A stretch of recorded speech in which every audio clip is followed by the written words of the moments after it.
Jérémie chapitre 1, versets 1 à 8. Le livre du prophète Jérémie. Jérémie chapitre 1, versets 1 à 8.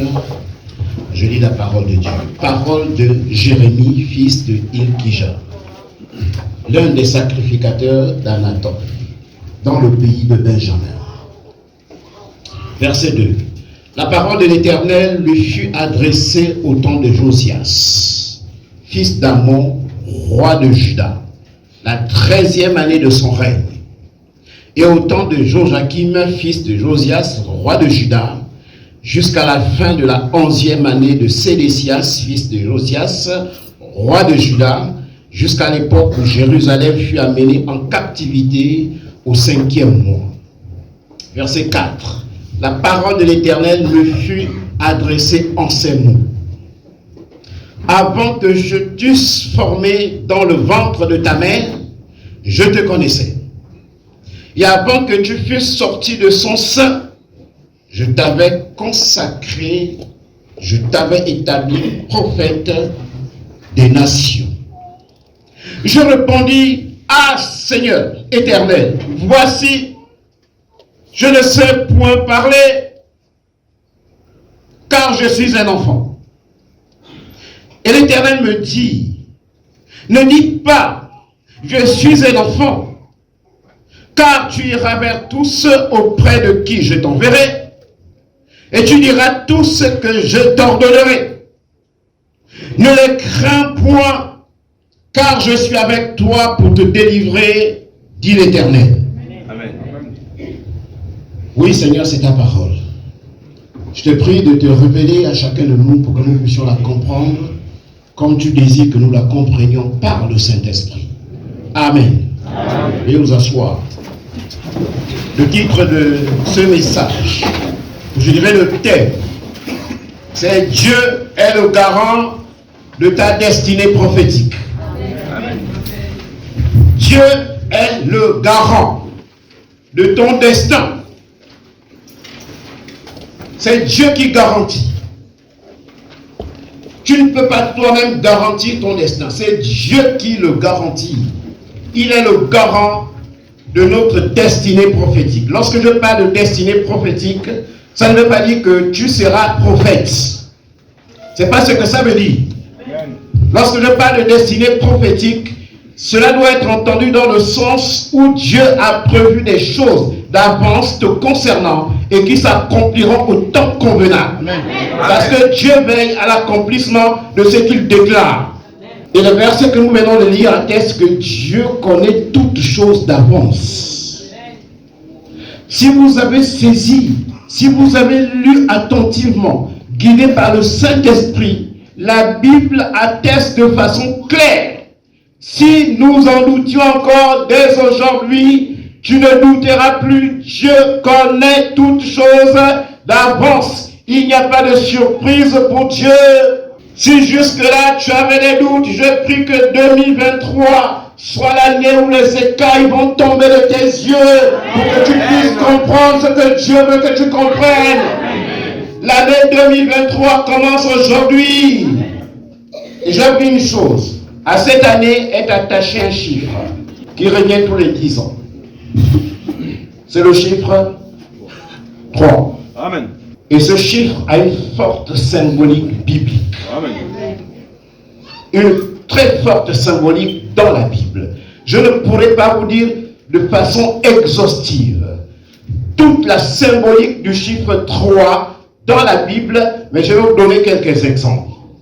Dans la Bible, 3 signifie la totalité ou toujours en rapport avec les 3 dimensions du temps. Le temps a 3 dimensions pour l'homme. Pour Dieu, il n'y a pas de temps. Tout le temps est devant lui. Mais pour nous, il y a un passé, un présent et un avenir. 3. Amen. Quand la Bible parle du Dieu 3 fois saint, cela signifie quoi? Qu'il possède la plénitude de la sainteté. Dieu 3 fois saint, le chiffre 3. Amen. Dans la Bible, la Trinité c'est Dieu le Père, Dieu le Fils, Dieu le Saint-Esprit en un seul Dieu. Mais le chiffre 3 est toujours présent. Amen. La Bible parle des patriarches. Et lorsqu'on parle de patriarches, on pense à Abraham, à Isaac et à Jacob. Voilà pourquoi on parle du Dieu d'Abraham, d'Isaac et de Jacob. 3. Amen. Lorsque vous lisez le Nouveau Testament, Jésus-Christ a ressuscité, est mort 3 fois dans la Bible. Il y a d'abord la fille de Jairus, dans l'évangile de Luc, le fils de la veuve de Naïm, il a ressuscité aussi Lazare. 3. Jésus déclare, je suis le chemin, la vérité et la vie. 3. Amen. Jésus est présenté comme étant le roi, comme étant le prophète, comme étant aussi le souverain sacrificateur. 3. Et pendant que Jésus était crucifié à la croix, il était écrit quelque chose en 3 langues. Les 3 langues, c'était le latin, l'hébreu et le grec. 3. Notre Seigneur est ressuscité le 3e jour. Amen. Voilà pourquoi la fin, le ressuscité du 3e jour. Le chiffre 3. L'année 2023, mon ami, il faut que Dieu t'ouvre les yeux pour que tu comprennes ta destinée prophétique. Amen. Les 3 fils de Noé représentent la totalité de ses descendants. La Bible parle aussi des 3 dimensions de l'homme. Le corps, l'âme et l'esprit. Toujours le chiffre 3. Ce n'est pas le but de l'enseignement. Le but de l'enseignement, c'est de vous dire que Dieu connaît ta destinée prophétique et il en est le garant.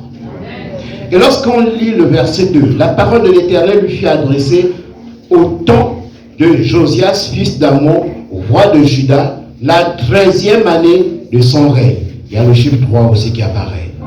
Et cette parole est adressée aussi aujourd'hui. Le premier jour de l'année 2023, le chiffre 3 apparaît toujours. La parole de l'Éternel me fut adressée en ces mots. Avant que je t'eusse formé dans le ventre de ta mère, je te connaissais. Et avant que tu fusses sorti de son sein, je t'avais consacré, je t'avais établi prophète des nations. Dieu révèle 3 temps ici. Avant que tu ne sois formé dans le ventre de ta mère. Avant que tu ne sois formé dans le ventre de ta mère, au moment de la sortie et au moment du plein accomplissement de ta destinée. 3 temps. Qu'est-ce que je veux dire au travers de tout ça? Église de Jésus-Christ. Si tu ne penses n'être pas encore rentré dans ta destinée, ouvre le cœur maintenant. Je te prie, ouvre le cœur. N'écoute pas seulement. Parce que si tu écoutes seulement et le cœur est fermé, tu comprendras les choses de façon naturelle, mais tu ne les comprendras pas comme Dieu désire que tu les comprennes. La Bible dit si tu crois, mais on croit avec le cœur. On ne croit pas avec la tête. C'est si tu crois que tu verras la gloire de Dieu. N'attends pas voir la gloire de Dieu pour croire. Crois et tu verras la gloire de Dieu. Tu dois comprendre aujourd'hui que tu n'es pas le résultat d'un concours de circonstances. Tu n'existes pas parce qu'il y a eu la volonté d'un homme et d'une femme. Non, avant que la volonté d'un homme et d'une femme soit manifestée, Dieu te connaissait déjà. Tu n'étais même pas encore conçu dans le sein de ta mère. Ton passé, ton présent et ton avenir sont garantis par Dieu lui-même. Dieu te connaissait déjà. Dieu te connaissait. Tu n'étais même pas encore dans le ventre de ta mère. Vous savez, il y a quelque chose qui a traversé mon esprit ces derniers temps. Pourquoi vous les chrétiens, vous aimez faire pitié? Vous savez, le monde n'est pas attiré par l'Église à cause de notre attitude également. Nous avons un grand Dieu qui garantit notre destinée. Il connaît même ce que nous sommes avant que nous soyons conçus dans le sein de notre mère. Pourquoi tu fais pitié? Tu vois, les chrétiens sont toujours là, comme des... si le ciel était tombé sur leur tête. Mais tu n'es pas n'importe qui. Dis à ton voisin que tu n'es pas n'importe qui. Tu n'es pas n'importe qui. Dieu que te connaissait avant que tu ne sois conçu dans le sein de ta mère. Et c'est lui qui garantit ta destinée. Il n'y a rien qui soit de son contrôle. Tu n'es pas n'importe qui. Dieu a ta vie en contrôle. Avant que tu ne sois né, Dieu te connaissait déjà. Arrêtez de faire pitié. Quand tu viens dans la maison de Dieu, habille-toi de façon convenable. Même si ce n'est pas des habits qui coûtent des millions, mais tu peux trouver des habits propres et marche comme un enfant de Dieu. Ne marche pas la tête baissée. Dieu est enfant de Dieu. Dieu est celui qui garantit ta destinée. L'humilité, ce n'est pas faire croire aux gens ou bien faire pitié. Ce n'est pas l'humilité. Il y a une confusion entre l'humilité et le fait que tu sois rassuré. Parce que Dieu marche à côté de toi. Parce qu'il est celui qui garantit ta destinée. Il n'y a aucune situation qui puisse exister et qui ne soit pas contrôlée par notre Dieu. Il n'y a rien qui arrive dans ta vie qui soit une surprise pour Dieu. Si c'est une surprise pour toi, Dieu, ce n'est pas une surprise. Et devant chaque épreuve, il a déjà prévu la porte de sortie. Quand l'épreuve arrive dans ta vie, Dieu n'est pas surpris. Et avant que l'épreuve n'arrive, il avait déjà prévu la porte de sortie. Mais il faut y croire. C'est quand tu crois que tu verras la gloire de Dieu. Et si tu continues toujours à faire pitié, à penser que le ciel est en train de te tomber dessus, ça veut dire que tu fais preuve d'incrédulité. Tu n'es pas rassuré. Soyez rassurés, les chrétiens. Sois rassurés. Pourquoi vous faites pitié? Arrêtez de faire pitié. Quel est le fondement de votre pitié? Vous avez un Dieu si grand. Amen. Il te connaît. Il connaît toutes les circonstances de ta vie avant que tu ne sois né. Il n'y a rien qui puisse t'arriver sans que Dieu ne le sache d'avance avant que tu ne sois même conçu dans le sein de ta mère. Ce n'est pas aujourd'hui que Dieu te connaît. Dieu ne te connaît pas aujourd'hui, il te connaît depuis. Vous savez, la révélation de Jérémie a été consignée dans la Bible pour que tu saches que tu n'es pas le résultat d'un hasard. Amen. Dieu s'est révélé à Jérémie et Dieu a voulu que cette révélation soit consignée dans la Bible pour que nous sachions que nous ne sommes pas le résultat d'un hasard. Notre existence ne commence pas lorsque un homme et une femme se mettent ensemble. Notre existence commence dans la pensée de Dieu lui-même. Amen. Voilà pourquoi la Bible dit qu'il est celui qui appelle à l'existence ce qui n'existe même pas. Amen. Pourquoi? Parce que tu es déjà dans sa pensée. Et il est capable d'appeler à l'existence et tu existes. Nous sommes des héritiers de la promesse. Amen. Parce que celui qui a écrit le testament nous l'a légué. Nous sommes au bénéfice du testament de Dieu. Voilà pourquoi on dit que nous sommes, la Bible dit que nous sommes les héritiers. Et lorsque tu lis la Bible, tu vas constater que Dieu ne commence pas toujours avec la perfection. Comprenez ça? Dieu ne commence pas toujours avec la perfection. Et Dieu fait ça pourquoi? Pour qu'un jour tu puisses témoigner de sa gloire, de sa grandeur dans ta vie lorsque sa parole sera accomplie. Vous savez, dans la Bible, il est écrit que Dieu créa le ciel et la terre.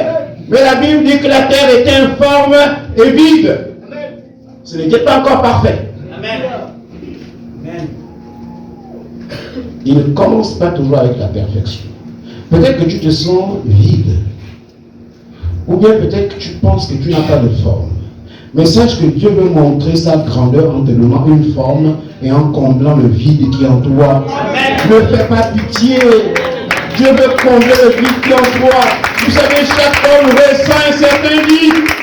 Et c'est ce vide-là, les amis, qui parfois nous éloigne de Dieu. Parce qu'il y a un vide dans le cœur. Mais rien ne peut combler ce vide que Dieu lui-même. Oui. Avant d'arriver à la terre promise, il a fallu passer par le désert. Et je prie aujourd'hui, en ce jour, premier jour de l'année 2023, que tu ne sois pas de ceux qui n'avaient pas compris, qui n'avaient pas la foi et qui sont morts dans le désert. Parce que beaucoup sont morts dans le désert.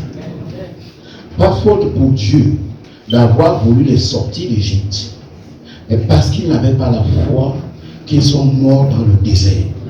Que Dieu ne fasse pas partie de ceux-là qui mourront dans le désert. En ce début d'année 2023, accepte par la foi la parole que Dieu proclame ce matin, que tu ne mourras pas dans le désert. Tu ne mourras pas dans le désert. Tu atteindras la terre promise. Parce qu'après l'étape du désert, il y a l'étape où tu rentres dans le pays où coule le lait et le miel.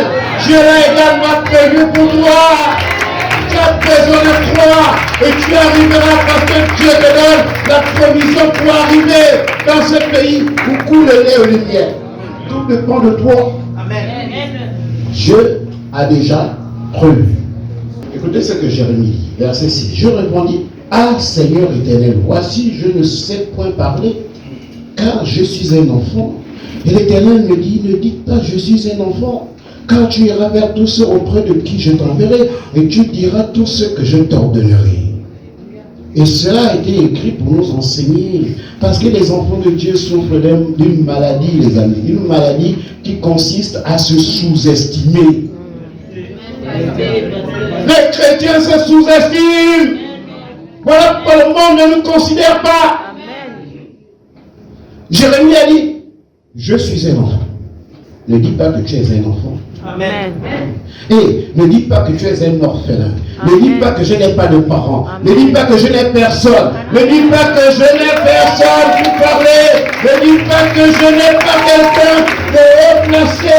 Il n'y a pas personne, il n'y a personne de mieux placé plus haut que ton Dieu. Il est au-dessus de toutes choses. Ne cherche pas les personnes haut placées. Les personnes haut placées ne t'apporteront rien. Ton Dieu est au-dessus de tous ceux qui sont haut placés. Là où il se trouve, personne ne peut l'atteindre.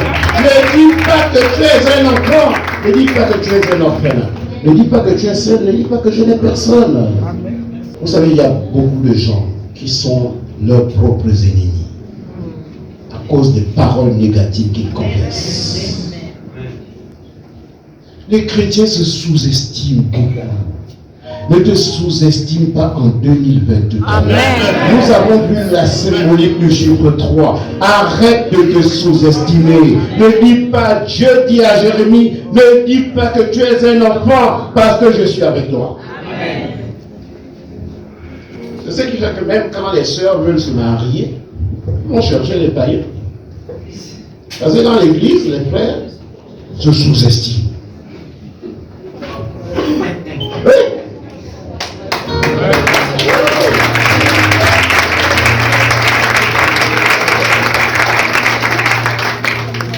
Arrête de te sous-estimer.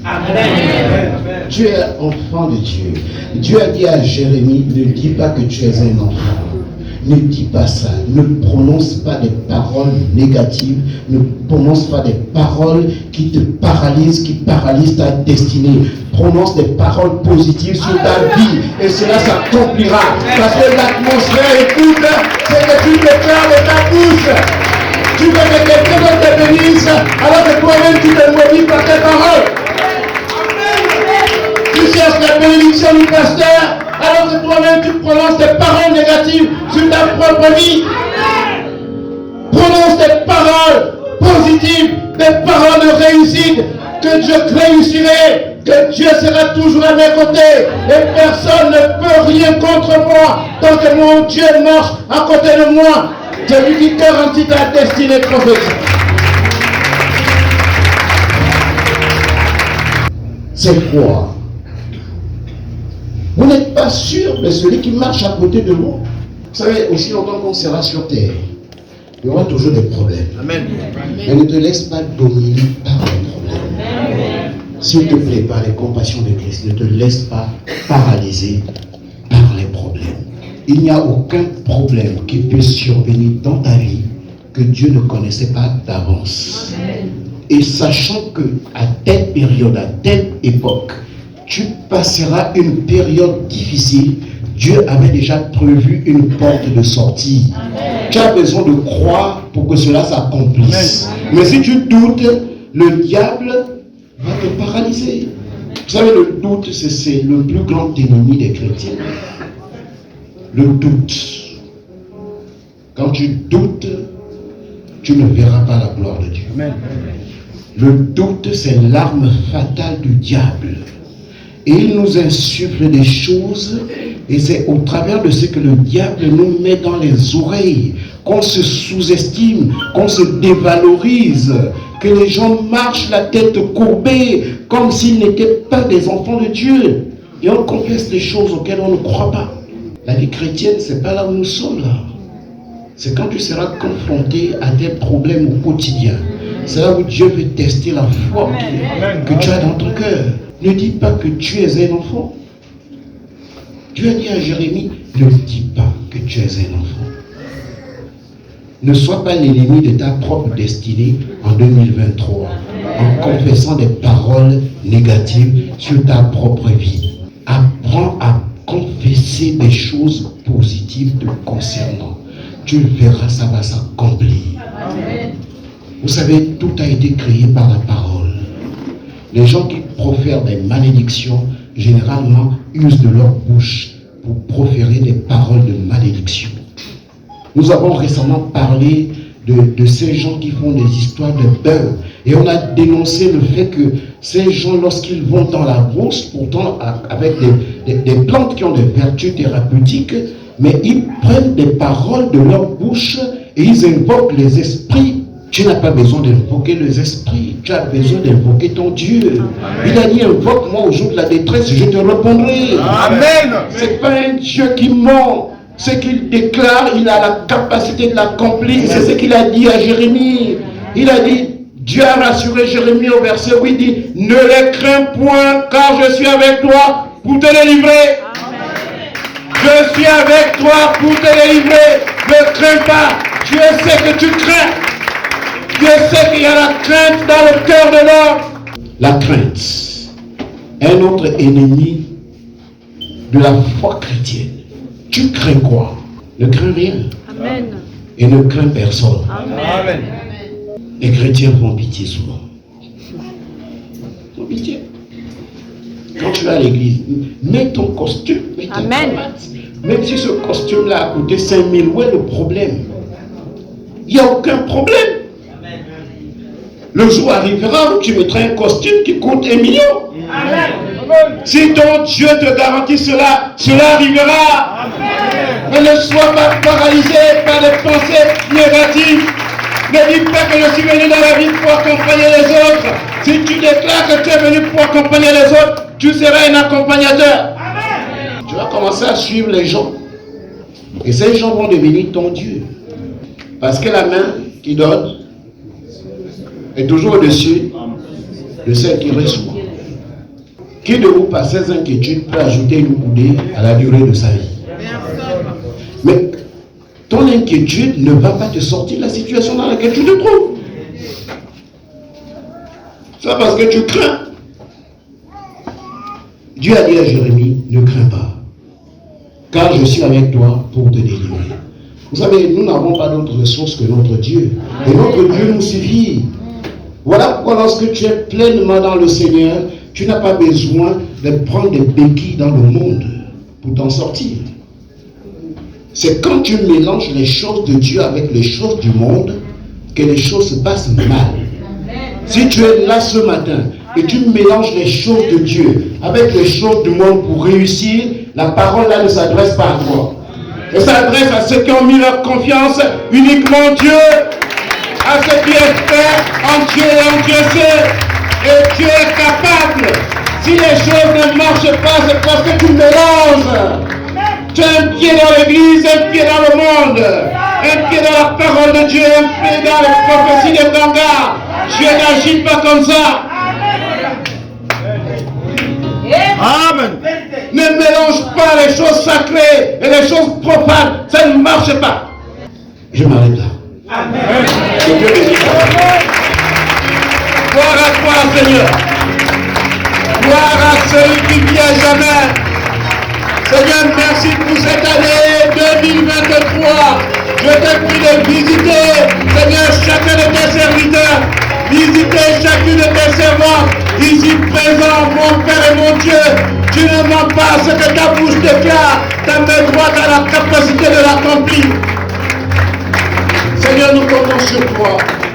Parce que tu es celui-là, ô Dieu de gloire, qui ouvre les écluses des cieux. Amen. Seigneur, je te prie, ô Dieu de gloire, de te souvenir de chacun de tes enfants. Seigneur, qui a prouvé cette parole ce matin, que tu es le Dieu qui garantit notre destinée prophétique. Seigneur, remanifeste-toi dans leur vie, afin qu'ils soient un témoignage vivant et que le monde voit, Seigneur, que tu n'abandonnes jamais ceux qui se confient en toi. David a